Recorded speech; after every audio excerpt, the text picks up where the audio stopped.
This is TechCrunch.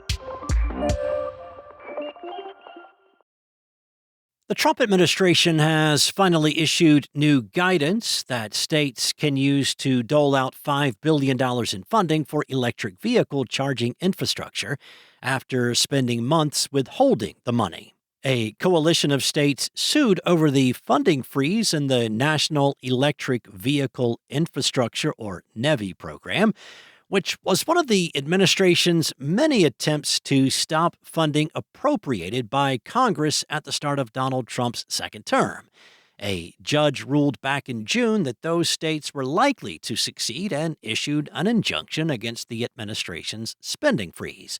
The Department of Transportation, led by former MTV personality Sean Duffy, has criticized the states for taking too long to spend the money.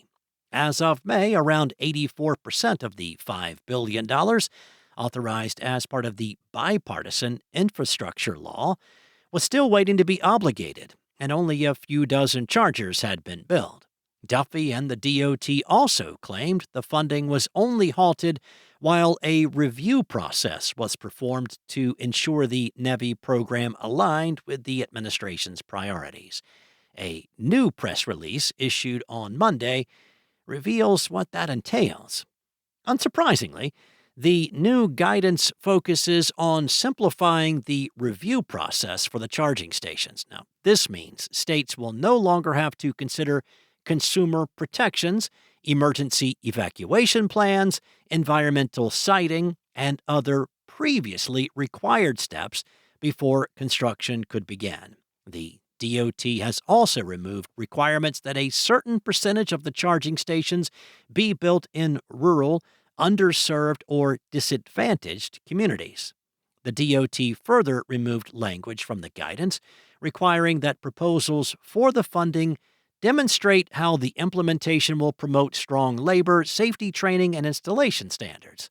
And the DOT struck language that required applicants to provide opportunities for minority and women-owned small businesses to become involved.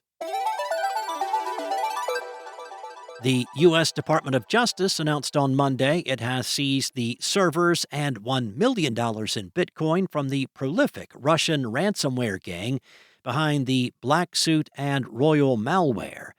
According to the press release, a coalition of global law enforcement agencies, including from the U.S., Canada, Germany, Ireland, France, the U.K., and others, seized 4 servers and 9 domains on July 24th. Now, in addition, authorities also seized around $1 million in cryptocurrency. BlackSuit and Royal are 2 different types of ransomware, believed to be developed by the same Russian cybercriminal gang that has targeted critical infrastructure in the U.S. and beyond. The U.S. cybersecurity agency CISA said in an advisory last year that BlackSuit actors have demanded over $500 million in total, and the largest individual ransom demand was $60 million.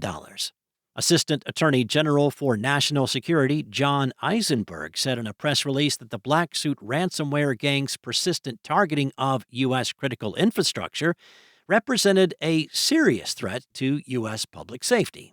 According to ICE's Homeland Security investigations, which led the investigation, Royal and BlackSuit have compromised more than 450 victims in the U.S., including entities in the healthcare, education, public safety, energy, and government sectors. And in total, the cyber criminals have earned more than $370 million in ransom payments since 2022.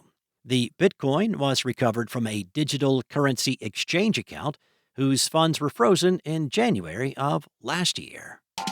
That's it from TechCrunch for now. You can find more articles just like these at TechCrunch.com.